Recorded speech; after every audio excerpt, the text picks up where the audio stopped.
Hello guys, आज हम बात करने वाले हैं क्लास 9 प्रश्नावली 1.1 जो कि नई बुक है आ गई हमारी एनसीईआरटी पैटर्न पर। हमारा सवाल है पहला, क्या शून्य एक परिमेय संख्या है? क्या इसे आप p बटे q के रूप में लिख सकते हैं जहां पर p और q कोई पूर्णांक है? तो हमें सबसे पहले कुछ चीजें जाननी है।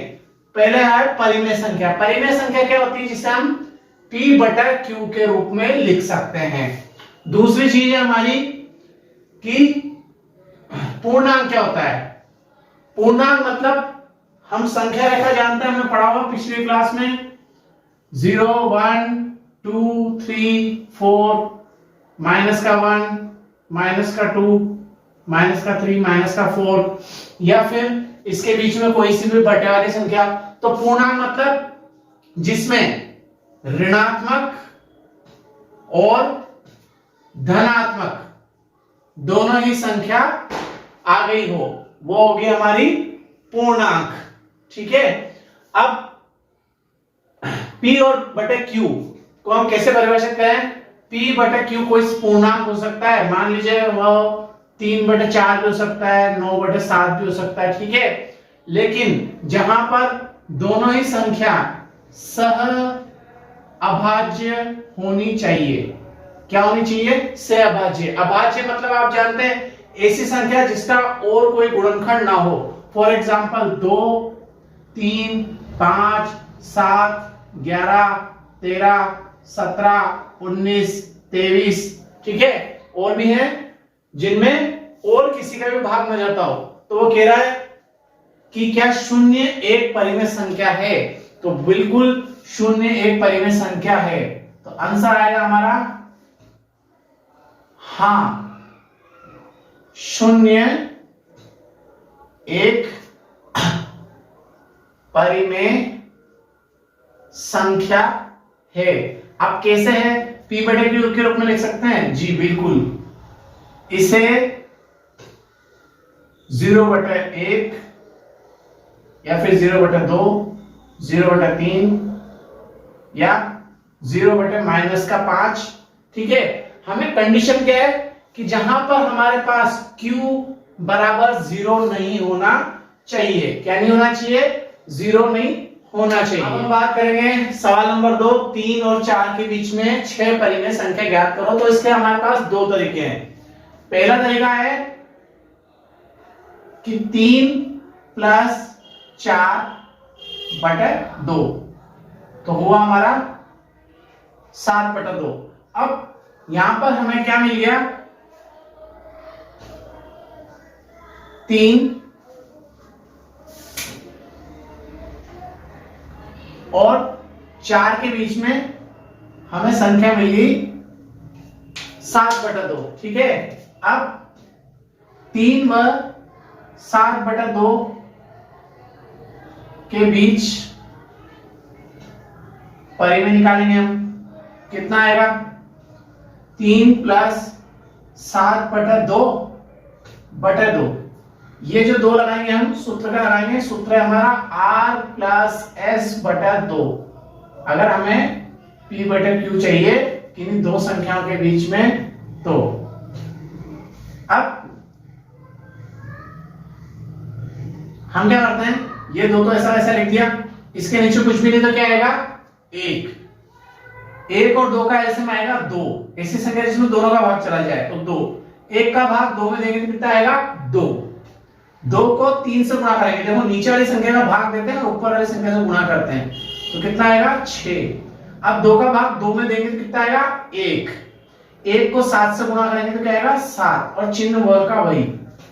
6 और 7 हो गए 13/2/2। अब इसका क्या करें आगे? तो मैं आपको दो तरीके बताता हूं इसमें। देखो 2 के नीचे कुछ भी नहीं तो 1। अब आप जैसा कि जानते हैं कि अंश बटा हर इंटू अंश बटा हर। तो यहां क्या होता है? हर से अंश कटता है, हर से अंश कटता है। लेकिन अगर अंश बटा हर और अंश बटा हर हो तो अंश से अंश कटेगा। मतलब इससे ये कटेगा और हर से हर कटेगा, लेकिन अंश से हर क्या हो जाएगा, गुणा। ठीक है, अंश से हर गुणा हो जाएगा, यानी कि 3/2 को 2 से हम गुणा करके लिख सकते हैं। 2/2 जो है ये हमारा अंश की जो हर और ये अंश है, तो हम लिख सकते हैं इसको 13/4। ठीक है, और दूसरा तरीका मैं आपको बताता हूं कि मान लीजिए आप 13/2 में भाग दे रहे हैं किसका, 2 का, यानी कि इस 2 का भाग जा रहा है। ठीक है, 2 के नीचे कुछ भी नहीं है। अब भाग का उल्टा क्या होता है, गुणा, तो हमने इसे किस में चेंज कर दिया, गुणा में। तो अब 13 को 1 से गुणा करेंगे तो 13 और 2 को 2 से गुणा करेंगे तो 4। ठीक है, अब हमें एक संख्या और मिल गई, कौन सी मिल गई, 13/4। अब अगला हमें इन दोनों के बीच में निकालनी है, तो 7/2 व 4 के बीच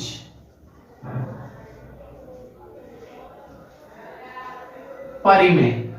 ठीक है, अब वही 4 प्लस 7/2/2, इसके नीचे कुछ भी नहीं, 1 एलसीएम लेंगे तो क्या आएगा, 2। ठीक है, अब 1 का भाग 2 में देंगे तो आएगा 2, 2 को 4 से गुणा करेंगे तो 8, इधर 7, यहां आया हमारा 8 और 7 कितना होता है, 15, 15/2/2, तो कितना आएगा, 15/4। ये आ गया हमारा अगला सवाल। अब हमने करा क्या यहां पर, 7 के दुगने का, मतलब 7 का दुगना कितना हुआ, 14, 14 में 1 जोड़ा तो कितना आया, 15, और नीचे इसका दुगना कर दिया। तो हम डायरेक्ट भी कर सकते हैं, 15 का दुगना कितना होगा, 30, 30 में 1 जोड़ दो, कितना हुआ, 31, और यहां 4 का दुगना कर दो, 8। यहां पर आप क्या कर रहे हैं, 7 के दुगने का 1 कम करके लिख रहे हैं, यानी कि 7 का दुगना हुआ 14, 14 का 1 कम। ठीक है, और यहां दुगना, तो यहां 8 का तो हो गया दुगना, 13 का दुगना कितना हुआ, 26, 26 में से 1 कम करो, कितना आएगा, 25। अगर आप ऐसे नहीं, तो मैं आपको ऐसे भी निकाल के बता देता हूं। मान लो 3 है और 13/4 है। ठीक है, 3 और 13/4 के बीच में एलसीएम लेंगे हम, तो कितना आएगा, 4। 3 का भाग देंगे, सॉरी 1 का भाग देंगे 4 बार, 4 को 3 से गुणा करेंगे कितना आएंगे, 12, और 4 का भाग देंगे 4 में 1 बार, 1 को 13 से गुणा करेंगे तो 13, 12 और 13 कितना होता है, 25/4/2। ठीक है, इसी तरह 4 को 2 से गुणा करेंगे तो कितना आएगा, 25/8। तो आंसर हमारा वही आ रहा है। ठीक है, अब 31, हमारे पास संख्या कितनी है, 1 2 3 4 5। अब मैं आपको एक चीज समझाता हूं कि 25/8 और यहां हमारे आया 31/8। ठीक है, और ये जो 4 है इसे आप ऐसे समझिए कि ये 32/8 है, 32 में 8 का भाग जाता है पूरी बार, और इधर क्या है, हमारा 24/8 है, कितना है, 24/8। ठीक है, तो 24 में 8 का भाग कितनी बार जाता है, 3 बार, तो ये हुआ हमारा 3 और ये हुआ हमारा 4। ठीक है, अब 25/8 13/4 का अगर हम दुगना कर दें तो ये हो जाएगा 26 और ये हो जाएगा 8, 26/8। अगर हम इसे 4 से गुणा करें तो ये हो जाएगा हमारा 28/8। तो 13/8 हमारा क्या हुआ, 26/8, और ये हो गया हमारा 28/8, है ना, और 15/4, तो हम इसे कर सकते हैं 30/8। अब कौन मिसिंग है, एक तो 29/8 मिसिंग है और एक 27/8 मिसिंग है। ये तो हो गया हमारा पहला तरीका। तो हमने 3 और 4 के बीच में कितनी परिमेय संख्या निकाल ली, 25/8, 13/4, जिसे हम 26/8 भी मान सकते हैं, 7/2, 15/4, 31/8 और जिसे 15/4 को 30/8 भी मान सकते हैं। एक आ गया हमारा 29/8 और एक आ गया हमारा 27/8। हमने और ज्यादा निकाल ली 6 की जगह। ठीक है, अब मैं आपको दूसरा तरीका समझाता हूं। हमें कितनी परिमेय संख्या चाहिए? 6। तो हम क्या करेंगे? 6 + 1 यानी कि 7। ठीक है, हमें 6 परिमेय संख्या चाहिए। तो आप एक चीज सोचिए कि 3 और 4, ठीक है, 3 और 4 के बीच में हमें 6 परिमेय संख्या चाहिए। तो 3 को अगर हम समझें, 3 को 7 से गुणा कीजिए, कितना आएगा? 21। और 4 को 7 से गुणा कीजिए, कितना आएगा? 28। ठीक है, अगर हम 21 में 3 का भाग दें या 7 का भाग देंगे तो क्या मिलेगा हमें? 3। इधर 28 में 7 का भाग देंगे तो क्या मिलेगा हमें? 4। यानी कि 21/7 हमारा हुआ 3 और 28/7 हुआ हमारा 4। अब 21 के बीच में कितनी संख्या है? 22, 23, 24, 25, 26 और 27। 27/7 और नीचे क्या लगा देंगे हम? तो 1, 2, 3, 4, 5 और 6 परिमेय संख्या हमें मिल रही है।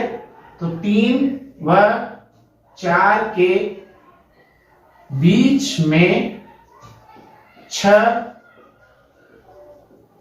परिमेय संख्या कितनी हुई? 22/7, 23/7, 24/7, 25/7, 26/7। ठीक है, ये हो गया हमारी 6 परिमेय संख्या और 27/7। अगला हमारा सवाल है 3/5 और 4/5 के बीच में 5 परिमेय संख्या ज्ञात करनी। कितनी? 5। तो हम सबसे पहले कोई हमारा सेकंड पैटर्न ले लेंगे हम, तो कि 5 परिमेय यानी कि 5 + 1 6। तो 3/5 व 4/5 को 6/6 से गुणा करने पर, क्या करने पर? गुणा करने पर। तो 3/5 इंटू 6/6 और 4/5 इंटू 6/6 कितना है हमारा? 3 पंजे 3 छंग 18 और 5 छंग 30। यहां आएगा 6 चौक 24 और 5 छंग 30। अब 18 और 24 के बीच में की गिनती कितनी होती है? 19, 20, 21, 22, 23 और 24 आ गया हमारा। और सबके नीचे क्या लगा देंगे हम? 30।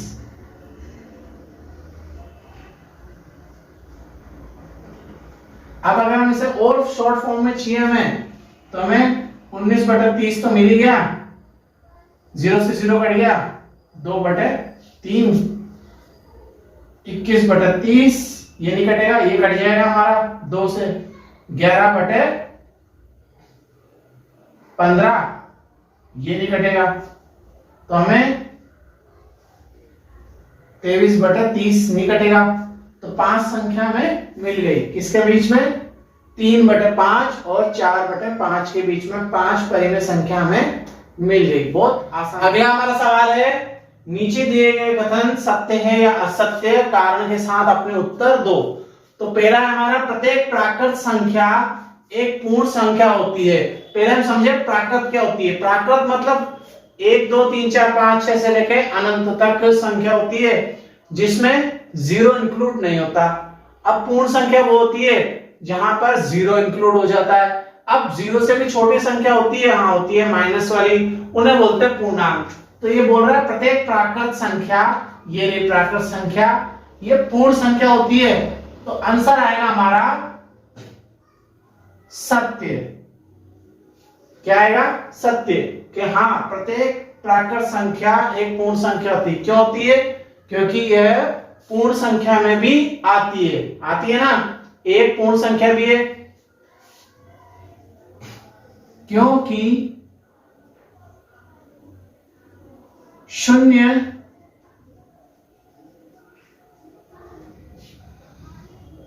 को छोड़कर सभी प्राकृत संख्या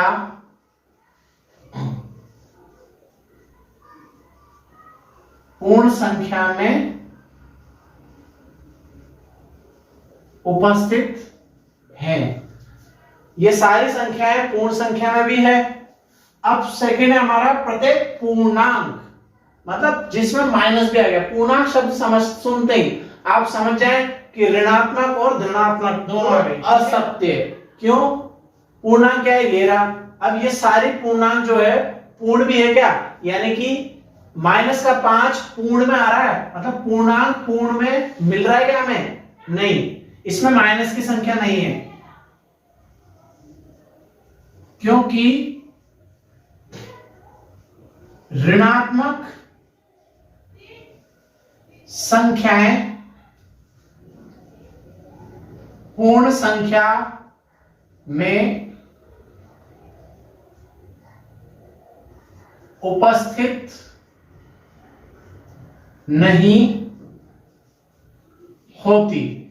ठीक है, मतलब ये ऋणात्मक संख्या पूर्ण संख्या में नहीं आ रही, इसलिए प्रत्येक पूर्णांक एक पूर्ण संख्या नहीं है।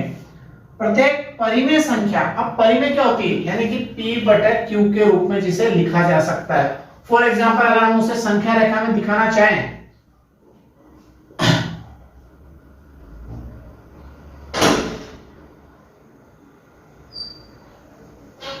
तो परिमेय संख्या जैसे 1 और 2 के बीच में परिमेय संख्या आई हमारी 1/2, यहां पर आ गया हमारा 3/2। ठीक है, परिमेय संख्या एक पूर्ण संख्या होती है।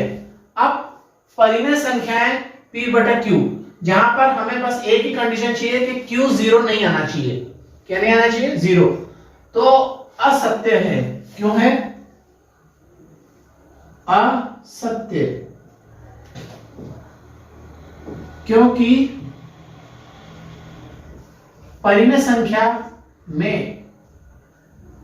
P/Q में P व Q का मान -3, 5, 4 कोई भी ऋणात्मक पूर्णांक भी हो सकता है। ठीक है, यानी कि -3/4 भी एक परिमेय संख्या है जो कि पूर्ण संख्या नहीं है। 2/-5 ये एक परिमेय संख्या है लेकिन पूर्ण संख्या नहीं है, क्योंकि ऋणात्मक संख्या है, पूर्ण संख्या में नहीं आ